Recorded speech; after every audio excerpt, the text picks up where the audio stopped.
केंद्रीय मंत्री गिरिराज सिंह ने बड़ी मांग कर दी है। उन्होंने सीएम नीतीश कुमार को भारत रत्न देने की मांग की। गिरिराज सिंह ने कहा कि बिहार के विकास में नीतीश का योगदान बड़ा है। उन्होंने बिहार को बर्बादी से बचाया और इसके अलावा उन्होंने नवीन पटनायक को भी भारत रत्न देने की मांग की। नवीन पटनायक ओडिशा के पूर्व मुख्यमंत्री हैं। नीतीश कुमार इतने दिनों तक मुख्यमंत्री रहे।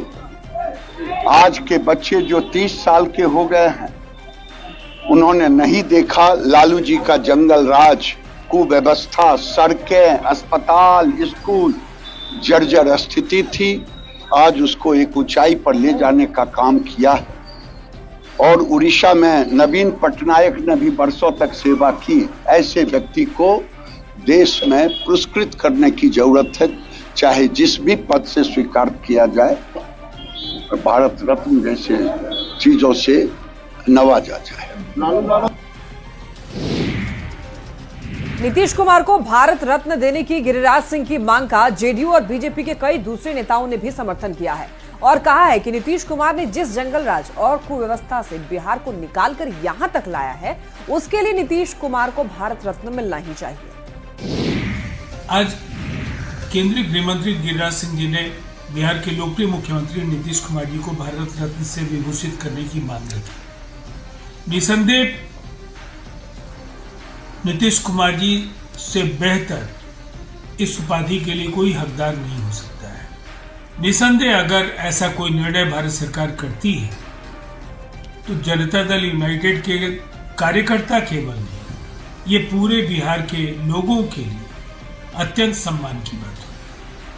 माननीय मुख्यमंत्री श्री नीतीश कुमार जी उसके पात्र हैं, चूंकि बिहार में जंगल राज को खात्मा करके पुनः सुशासन की सरकार को स्थापित किया है, विकास का एक इतिहास लिखने का काम किया है। इसलिए बिहार के माननीय मुख्यमंत्री श्री नीतीश कुमार जी को भारत रत्न देना चाहिए। और दिल्ली से बड़ी खबर, जहां दिल्ली में एनडीए की बैठक खत्म हो चुकी है। जेपी नड्डा के आवास पर यह बैठक हो रही थी और इस बैठक में एनडीए के कई नेता शामिल थे। मध्य प्रदेश के खजुराहो में एक बड़ा कार्यक्रम हो रहा है और कार्यक्रम में आपको बताते चलें कि प्रधानमंत्री नरेंद्र मोदी और एमपी के सीएम मोहन यादव भी शामिल हुए हैं। और इस दौरान पीएम नरेंद्र मोदी ने आज खजुराहो में देश की पहली केन बेतवा नदी जोड़ो परियोजना का शिलान्यास किया है। उन्होंने यूपी एमपी को बड़ी सौगात दी है। और एक और बड़ी खबर आपको बताते चले, अजरबैजान से रूस जा रहा विमान कजाकिस्तान में क्रैश हो गया। विमान में 6 क्रू मेंबर के साथ 72 लोग सवार थे। इस घटना में 66 लोगों की मौत हो गई है। किशनगंज से भी एक खबर देखिए, सदर अस्पताल में जमकर मारपीट और युवक पर दोबारा जानलेवा हमला हुआ है। अस्पताल के बाहर चाकू से हमला किया गया सुरक्षा गार्ड ने।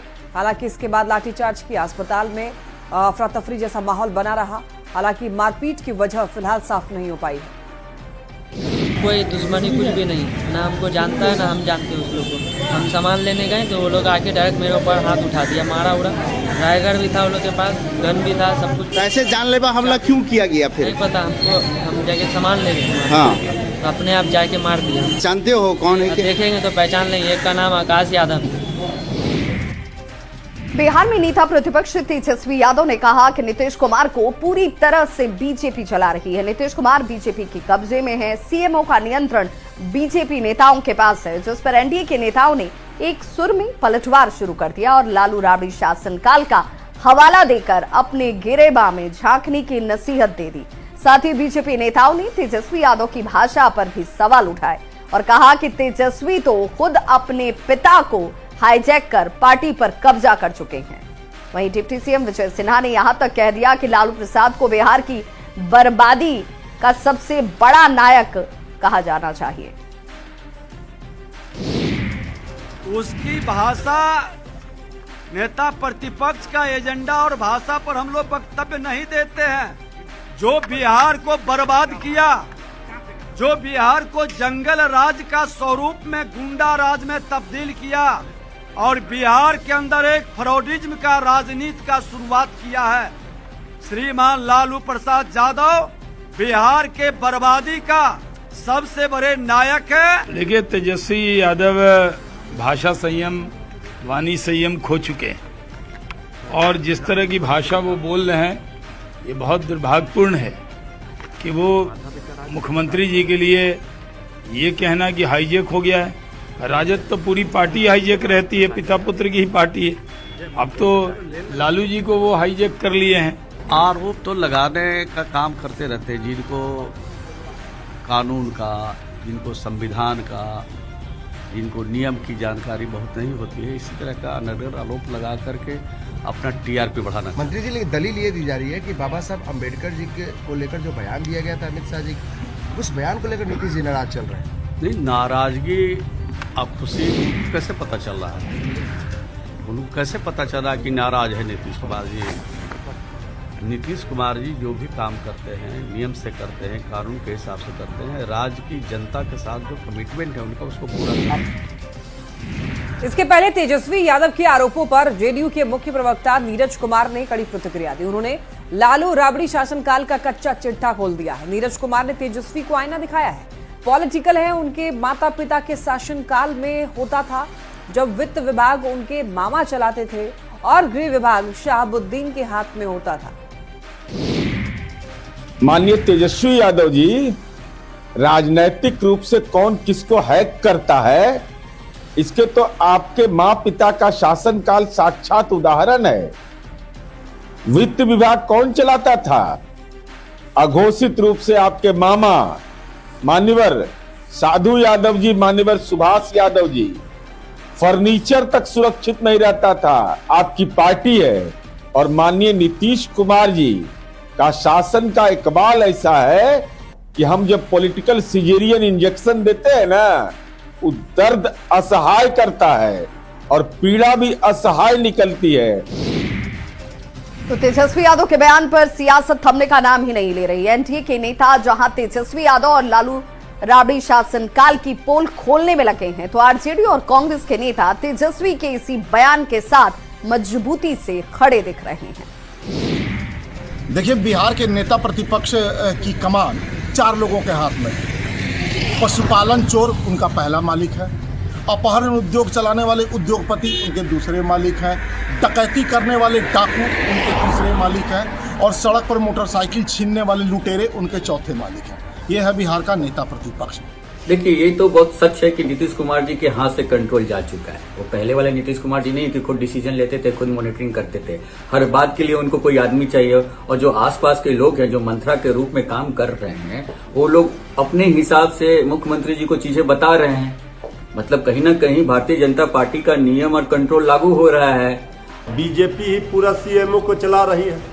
ये बात नेता विरोधी दल श्री तेजस्वी यादव जी ने कल स्पष्ट रूप से कहा कि अब तो पूरा कंट्रोल बीजेपी का है। सरकार जेडीयू के तो 2-4 लोग पूरी तरह से बीजेपी में ही जेडीयू को विलय करने में लगे हुए हैं। गोपालगंज पुलिस ने सरकारी आम गैर मजरूआ जमीन से अतिक्रमण को कड़ी सुरक्षा के बीच हटवा दिया। आपको बता दें कि मांझा थाना क्षेत्र के चवही खास गांव से जेसीबी की मदद से अतिक्रमण को हटवाया गया। मजिस्ट्रेट के साथ में पहुंची पुलिस ने पहले माइकिंग की और इसके बाद अतिक्रमणकारियों से अतिक्रमण हटाने के लिए अपील की। इसके बाद 2-2 जेसीबी लगा करके अतिक्रमण को हटवा दिया। पटना जू में सुबह से ही क्रिसमस मनाने के लिए लोग पहुंच रहे हैं। बच्चों के लिए पटना जू की तरफ से सेंटा क्लॉज भी है जो बच्चों को चॉकलेट दे रहे हैं। गोपालगंज के मॉडल सदर अस्पताल में महिलाओं के लिए हाईटेक मदर शेड बनाया गया है। ठंड से मरीजों को बचाने के लिए एसएनसीयू के पास में मदर शेड बनाया गया है। 10 बेड का ये मदर शेड उन मरीजों के लिए बना है जिनके बच्चे एसएनसीयू में भर्ती हैं। नवजातों का एसएनसीयू में इलाज होगा और उनकी माताएं मदर शेड में रहेंगी। शेखपुरा के पहाड़ों में उत्खनन कार्य कर रही बड़ी कंपनियों की सुरक्षा के लिए जिला प्रशासन ने एक टास्क फोर्स का गठन किया है। इस टास्क फोर्स का मकसद है स्थानीय स्तर पर पत्थर उत्खनन में लगी कंपनियों को कोई परेशानी ना हो और उसका काम सुचारू रूप से चलता रहे। साथ ही पहाड़ की तलहटी में बसी आबादी की सुरक्षा को लेकर जिला प्रशासन ने योजना तैयार की है। सभी लोग को भेजा गया, उन लोगों द्वारा जो है स्थानीय लोगों को बैठा करके समझाया बुझाया गया। उन लोगों का भी कुछ डिमांड था कि जो ट्रांसपोर्टेशन होता है तो काफ़ी धूल उड़ता है, पानी की व्यवस्था नहीं की जाती है, पानी का छिड़काव का जबकि व्यवस्था है, बैरियर बनाने का उन लोगों का डिमांड था। ये सारी चीज़ डिमांड थी। तो इसके स्तर पर जो है माइनिंग अफसर भी वहाँ उपस्थित थे और सभी लोग जो है ग्रामीणों को समझाया गया था। तो उसके बाद जो है वहाँ से ट्रांसपोर्टेशन स्टार्ट हो गया था। तो इस तरह के कुछ छोटी मोटी समस्याएं होते रहती है, जिसको कि प्रशासनिक स्तर पर पहल करके उसको समाधान करने का कोशिश किया जाता है। कि जितना उनको आवंटन हुआ है उतने एरिया में वो नहीं कर पा रहे हैं, तो वहाँ के जो भी लोग हैं उनको स्थापित करने के लिए हम लोगों ने टीम भी बनाया है और उनसे बातचीत भी हो गई है। तो जो कंपनी है वो कंपनी जो है उनको जो भी मुआवजा होगा, जो प्रावधान है सरकार की तरफ से, तो उनको मुआवजा दे करके विस्थापित करने का भी किया जा रहा है। रघुवर दास ने इस्तीफा देने के बाद में पूरे परिवार के साथ रजरप्पा मंदिर में पहुंचे और वहां पर पूजा अर्चना की। तो ओडिशा के राज्यपाल के पद से इस्तीफा देने के बाद रघुवर दास ने ओडिशा के जगन्नाथ मंदिर भी जाकर पूजा अर्चना की, भगवान जगन्नाथ के दर्शन किए। इस दौरान आगे की रणनीति को लेकर रघुवर दास ने कहा कि मेरी भूमिका पार्टी तय करेगी। महाप्रभु जगन्नाथ जी के इस पवित्र धरती उड़ीसा का 14 महीना करीब हमें सेवा करने का मौका मिला और उड़ीसा और इसके लोगों के प्रति जो सुखद अनुभव था, जो गहराई से सम्मान था, वो मेरे यादगार क्षण रहेंगे। जब 100 वर्ष शताब्दी वर्ष उड़ीसा के लोग मनाएंगे तो एक विकसित उड़ीसा, जिस दिशा में वर्तमान सरकार आदरणीय मोदी जी के नेतृत्व में डबल इंजन की सरकार जिस तरह काम कर रही है, उड़ीसा की समृद्धि के लिए, उड़ीसा के गरीब जनता की सेवा में जिस तरह सरकार लगी हुई है, महाप्रभु जगन्नाथ 2036 तक विकसित उड़ीसा जहां कोई गरीब ना रहे, हर लोग को मूलभूत सुविधाएं मिले, हर लोग को रोजगार मिले, हर खेत को पानी मिले।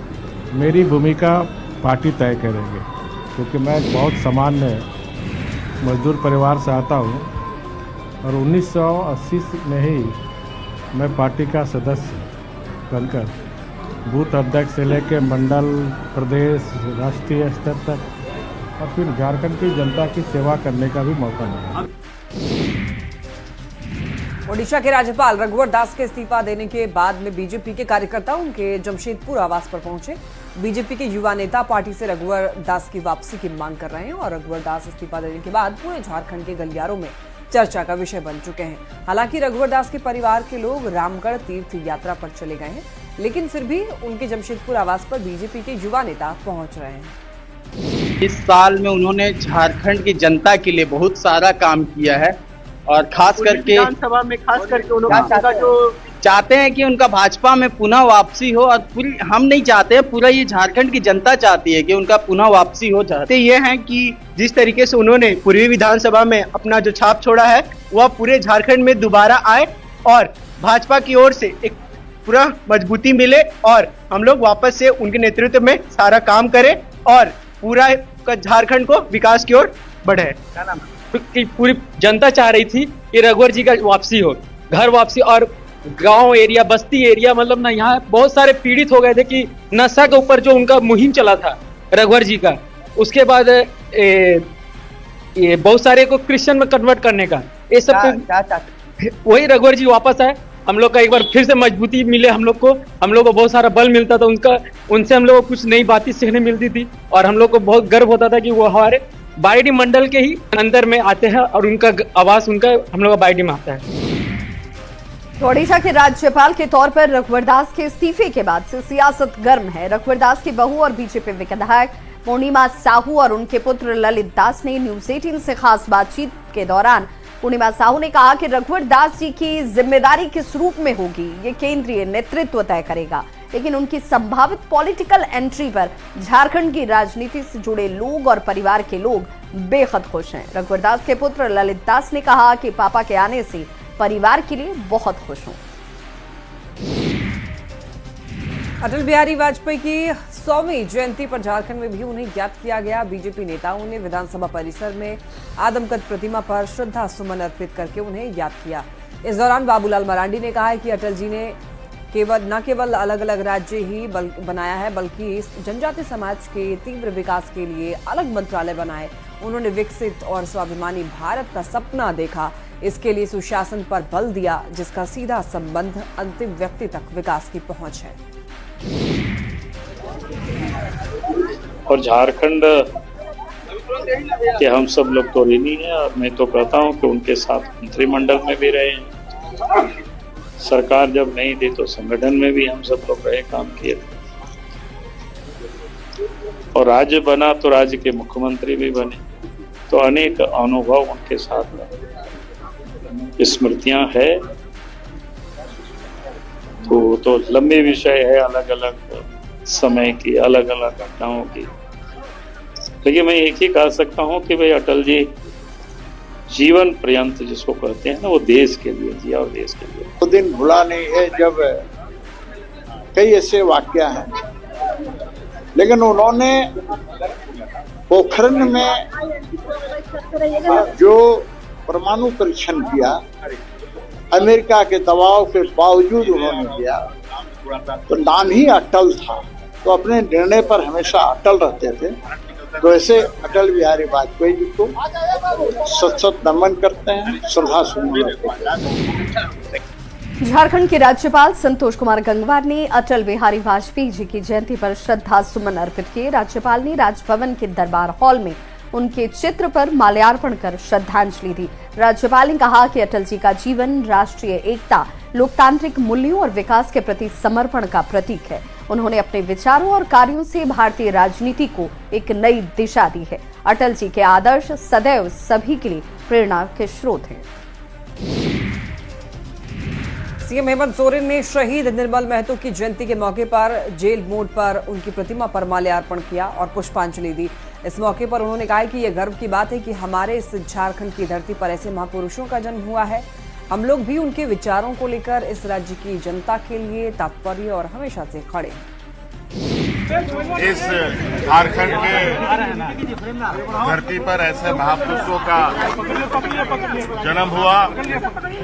आज इनके आदर्शों को हम साथ करते हुए राज्य की जनता के बीच रहते हैं।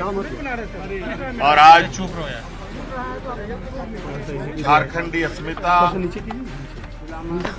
झारखंड के मूलवासी आदिवासियों की भावना के साथ हमारे इन अग्रणी नेताओं ने राज्य की जनता को एकत्रित कर रखा। और हम लोग भी उनके विचारों के साथ इस राज्य की जनता के साथ तत्पर और हमेशा खड़े रहे।